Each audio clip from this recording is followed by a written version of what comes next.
Hey there! Today we're diving into an interesting problem that many programmers face when optimizing their code. The issue at hand is related to the efficiency of passing arguments to a function in C++. It turns out that a function called foo exhibits a significant speedup when accepting primitive types by value, but loses that speedup when non-primitive types are not passed by universal reference. Quite a conundrum, right? Now let's talk about the solution to this problem. One approach, as mentioned in the provided solution, involves using a template class with deduction guides to handle the different argument types efficiently.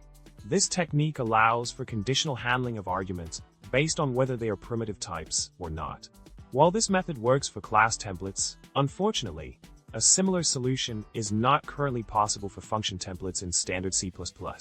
In summary, the current state of C++ does not provide a direct mechanism to selectively pass function template arguments by value or by universal reference based on their types. However, there are some interesting proposals in the works that aim to address this limitation.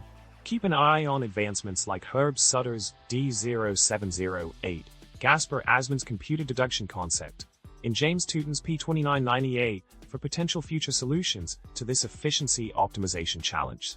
Well, that's a wrap for today. If you enjoyed diving into the world of C++ optimization with me, make sure to subscribe, like this video, and drop a comment below. Remember, optimizing code can be a tricky game, but with the right tools and techniques, you can level up your programming skills.